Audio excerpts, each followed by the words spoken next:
Halo guys, apa kabar kalian semua? Sorry nih udah seminggu lebih nggak upload video ya karena menyiapkan untuk serial baru. Kali ini admin mau membahas serial manhwa baru.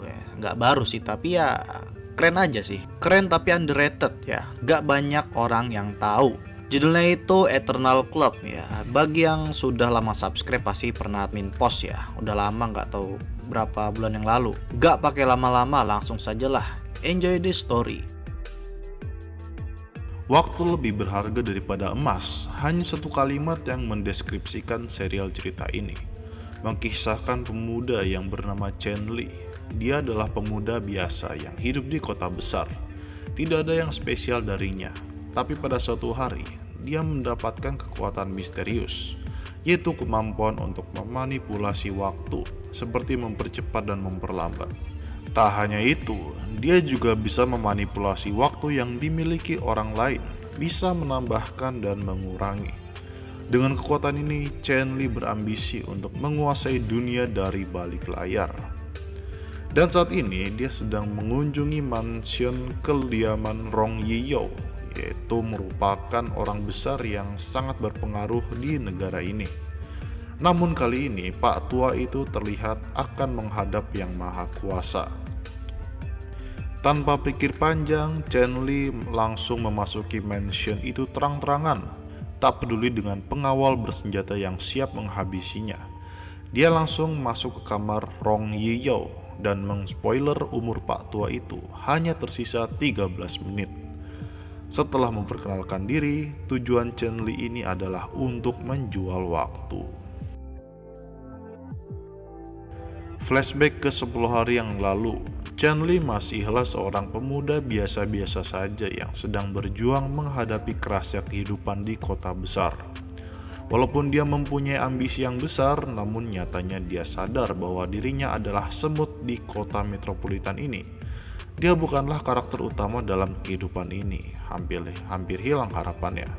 Tiba-tiba ada orang yang menabraknya dari belakang untuk menerobos lampu lalu lintas. Chen Li kaget. Tiba-tiba dia bisa melihat sisa umur orang itu tinggal beberapa detik dan brak! Mobil melaju kencang menabraknya. Orang itu tewas di tempat bertepatan dengan habisnya hitungan umur yang dilihat oleh Chen Li. Lalu dia melihat banyak umur yang tersisa di setiap orang di situ, persis sampai hitungan detik terakhirnya. Mereka hidup. Tiba-tiba Chen Li memegang arloji jadul yang keluar dari tubuhnya. Saat dipencet, waktu tiba-tiba terlihat terhenti. Dia masih heran dengan fenomena yang terjadi. Chen Li mencoba menyentuh seseorang. Ada sesuatu yang keluar dari seseorang yang disentuhnya. Kelihatan nama dan sisa hidupnya yang tiba-tiba berkurang beberapa menit. Lalu dia melemparkan sesuatu itu ke orang lain. Dan orang yang terkena tiba-tiba bertambah sisa hidupnya. Chen Li langsung sadar, itu merupakan kekuatan yang luar biasa berhasil didapatkan secara cuma-cuma. Hal dasar yang dia pahami yaitu, semua orang mempunyai waktu yang sama. Tapi penghasilan setiap orang dalam suatu waktu itu berbeda-beda. Contoh, ada yang sehari dapat 10 juta dan ada yang sehari dapat 100 ribu.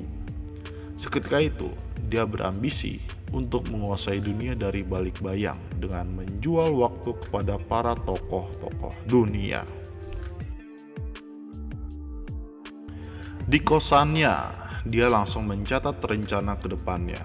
Strategi apa yang akan diambil dalam menguasai dunia dari bayangan. Tak lama teman kosnya datang, habis kehujanan. Ternyata dia matre ya, berambisi untuk menikahi pria kaya. Setelah bercakap-cakap sebentar, dia masuk ke kamarnya. Chen Li menghargai temannya itu, udah cantik, pintar, sopan. Walaupun dia masih memandang Chen Li adalah pria miskin, tapi kebenarannya sudah berbeda. Chen Li bisa memanipulasi umur, mulai dari membeli umur dan menjualnya. Dia akan beli dari orang yang butuh duit dan menjual ke orang yang butuh umur. Sekarang dirinya adalah pedagang waktu. Keesokan harinya, Chen Li memulai operasinya, menemukan orang yang cocok dijadikan pelanggan pertamanya. Kriterianya adalah orang yang masih muda, masih punya banyak sisa umur dan lagi butuh uang. Setelah sekian lama mencari, akhirnya dia menemukan kandidat yang pas dijadikan pelanggan pertamanya. Dia merupakan mahasiswa yang sedang bekerja paruh waktu. Pasti dia lagi butuh uang. Namanya adalah Zheng Bowen. Sisa hidupnya masih ada 65 tahun, sangat pas dijadikan pelanggan pertamanya. Singkat cerita, selesai orang itu bekerja, Chen Li langsung mendekatinya di kedai yang sepi, menggunakan pelambatan waktu agar percakapannya tidak tertelacak. Dia langsung memperkenalkan dirinya merupakan pedagang umur, bisa membeli dan menjualnya. Awalnya Zheng itu tidak percaya, tapi dia heran.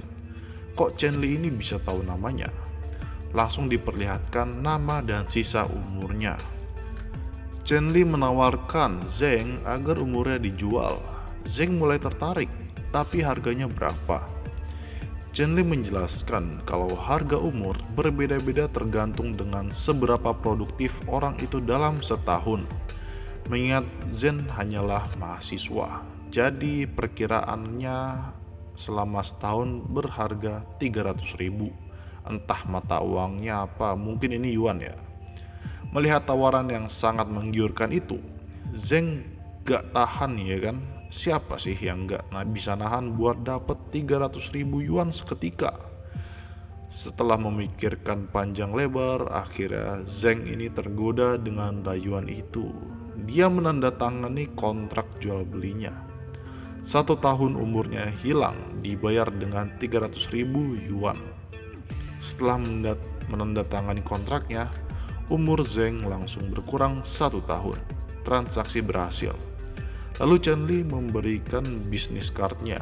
Awalnya Zheng menolak, udah 1 tahun dikurangi, nanti malah ketagihan. Tapi Chen Li memaksanya, pasti nanti Zheng butuh lagi. Setelah urusan pertama selesai, Chen Li mencari orang yang sangat membutuhkan umur. Dia paham kalau waktu adalah salah satu sumber daya yang paling berharga di dunia ini. Makanya Chen Li harus benar-benar mencari kandidat yang pas untuk membeli umur darinya. Gak boleh salah sasaran. Lalu dia mulai mencari di internet, mengincar di ranah orang-orang penting yang menguasai sebagian besar ekonomi di negara atau dunia. Lalu dia menemukan berita yang menghebohkan dunia perekonomian, yaitu kepala keluarga Rong sedang sekarat. Entah berapa lama lagi dia benar-benar meninggal dunia. Melihat berita ini, Chen Li mendapatkan jackpot. Keluarga Rong merupakan keluarga kuno yang sangat terkenal selama ratusan tahun. Mereka merupakan penggerak industri besar yang berkontribusi terhadap kemakmuran suatu negara. Ini adalah kandidat yang sangat cocok. Flashback selesai.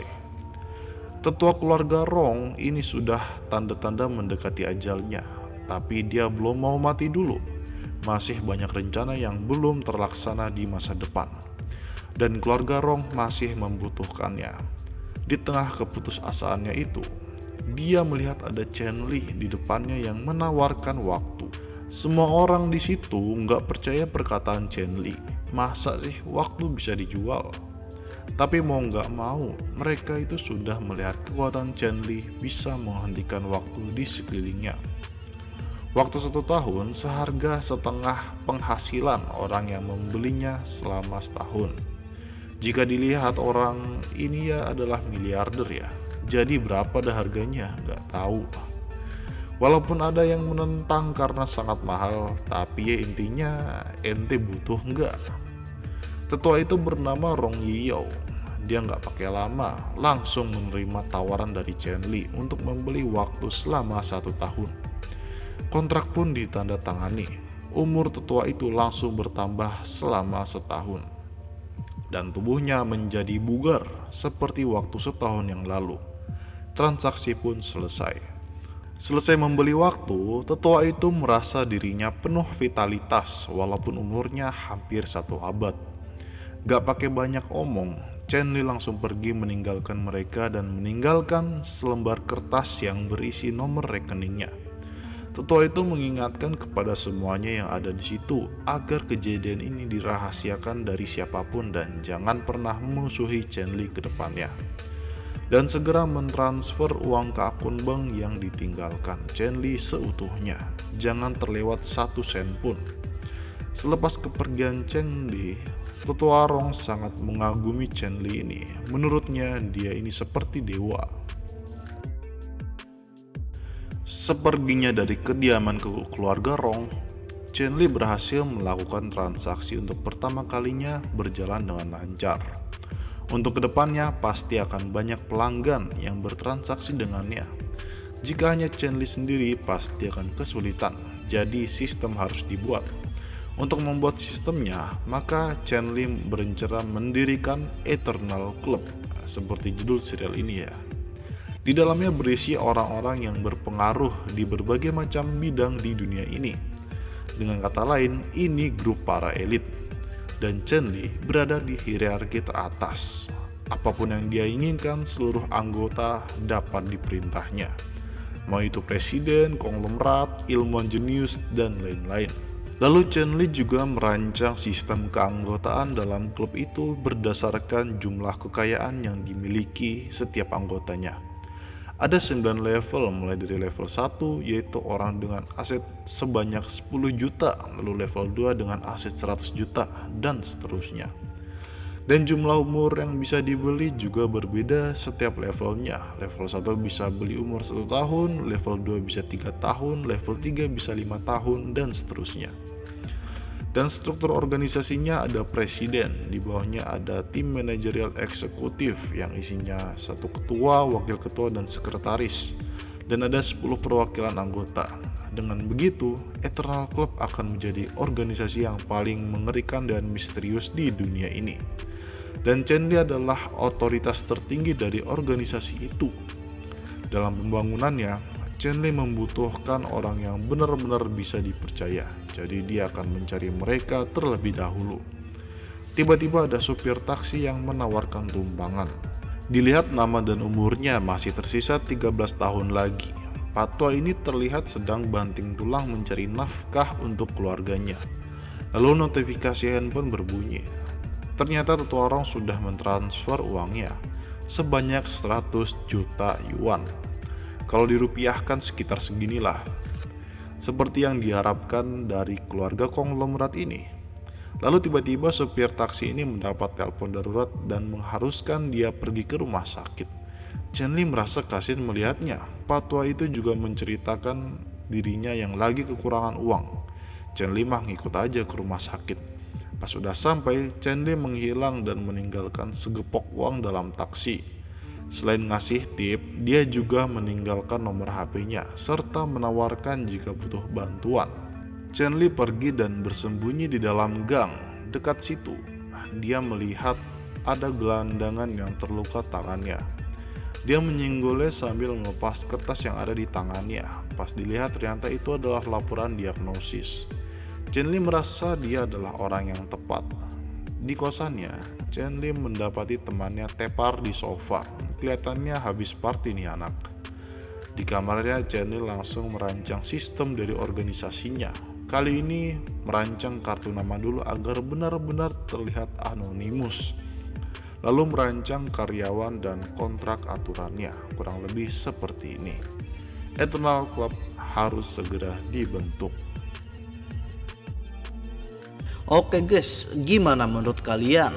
Mau lanjut komen? Ya udah gitu aja, sampai jumpa di next episode. Ciao.